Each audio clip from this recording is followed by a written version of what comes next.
लहानपणी आपण आई आजीने सांगितलेल्या चांदोबाच्या गोष्टी ऐकून मोठे झालो। आई म्हणायची तो तुझा चंदा मामा आहे। मामा सर्वांचा खूप जवळचा असतो। मामाला भेटायला जाऊ असं म्हटल्यावर आई म्हणायची तो खूप दूर राहतो, आपण तिथे जाऊ शकत नाही, पण तो तिथून आपल्याला नेहमी बघत असतो। जवळ तर दिसतो, पण आपण का तिथे जाऊ शकत नाही?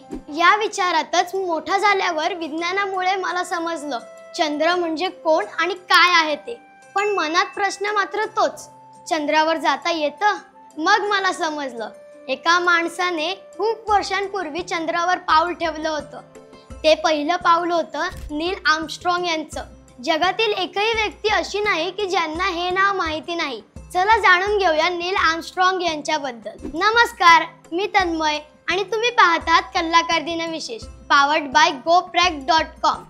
नील आर्मस्ट्रॉंग यांचा जन्म 5 ऑगस्ट 1930 रोजी अमेरिकेमध्ये झाला। त्यांचे वडील सरकारी अधिकारी असल्यामुळे त्यांच्या सतत बदल्या होत होत्या। तेव्हापासूनच नील आर्मस्ट्रॉंग यांना विमानात बसण्याची आणि हवेत उडण्याची आवड निर्माण झाली। त्यांना शिक्षणात रुची होतीच, पण त्यांचे आवडते विषय म्हणजे गणित, विज्ञान, खगोलशास्त्र व ब्रह्मांड विज्ञान। वयाच्या 17व्या वर्षीच त्यांनी पर्ड्यू युनिव्हर्सिटीत एरोनॉटिकल इंजिनिअरिंगचा अभ्यास सुरू केला। युनायटेड स्टेट्सने त्यांच्या शिक्षणाचा सर्व खर्च उचलला। MIT मध्येही शिक्षण घेतले।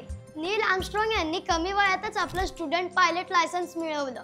1952 ते 62 दरम्यान नासामध्ये त्यांनी एरोनॉटिकल संशोधक व टेस्ट पायलट म्हणून काम केले। 1962 मध्ये ते नासाच्या ॲस्ट्रोनॉट क्लास 2 मध्ये समाविष्ट झाले। 1966 मध्ये जेमिनी 8 या मोहिमेमध्ये त्यांनी निर्माता पायलट म्हणून हे मिशन पूर्ण केले। अंतराळात त्यांनी जेमिनी आणि एजेना यांची डॉकिंग म्हणजे हे दोन्ही यान यशस्वीपणे जोडले। त्यानंतर सुरू झाली अपोलो 11 ही ऐतिहासिक चंद्र मोहीम। 16 जुलै 1969 रोजी अपोलो 11 पृथ्वीवरून चंद्राकडे रवाना झाले।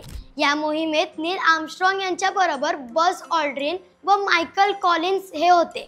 20 जुलै ह्या दिवशी हे यान चंद्रावरती उतरले आणि 21 जुलै हा तो ऐतिहासिक दिवस। या दिवशी नील आर्मस्ट्रॉंग यांनी चंद्रावरती पहिले पाऊल ठेवले। त्यावेळी ते म्हणाले, मानवासाठी ते एक छोटे पाऊल आहे, पण मानव जातीसाठी मोठी झेप। त्यांचे हे वाक्य जगातील ऐतिहासिक वाक्यांपैकी एक ठरले। बझ ऑल्ड्रिन बरोबर त्यांनी चंद्रावर अमेरिकेचा झेंडा रोवला।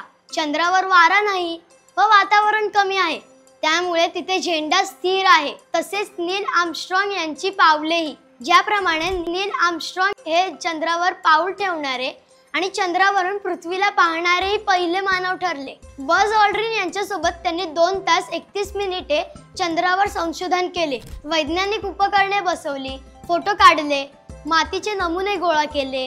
ही ऐतिहासिक कामगिरी पूर्ण करून 24 जुलैला ते पृथ्वीवर परतले। 1988 ते 1998 पर्यंत एव्हिएशनसाठी संगणकीय तंत्रज्ञान आणि 2002 पर्यंत त्यांनी लष्करासाठी इलेक्ट्रॉनिक उपकरणे बनवणाऱ्या AIL सिस्टम्स मध्ये त्यांचा समावेश होता। त्यांच्या या कार्याबद्दल 1969 मध्ये प्रेसिडेन्शियल मेडल ऑफ फ्रीडम, 1978 मध्ये congressional space medal of honour, 2009 मध्ये काँग्रेसनल मेडल देण्यात आले। नील आर्मस्ट्रॉंग यांच्या स्मरणार्थ वापाकानेटा येथे Armstrong air and space museum स्थापन केले। नासाच्या फ्लाइट रिसर्च सेंटरचे नामकरण नील आर्मस्ट्रॉंग फ्लाइट रिसर्च सेंटर असे करण्यात आले। नील आर्मस्ट्रॉंग हे शिक्षक, पायलट, एरोस्पेस अभियंता, अंतराळवीर होते। यामुळे त्यांचे चंद्रावर पडलेले पहिले पाऊल हे मानव जातीच्या इतिहासाला दिशा दाखवणारे ठरले।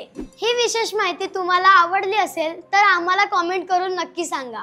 हा व्हिडिओ लाईक करा, शेअर करा। असेच वेगवेगळे इंटरेस्टिंग व्हिडिओ पाहण्यासाठी कलाकार चॅनलला सबस्क्राइब करा। इंस्टाग्राम, फेसबुक पेजला फॉलो करा आणि बघत राहा कलाकार दिन विशेष पावर्ड बाय GoPract.com।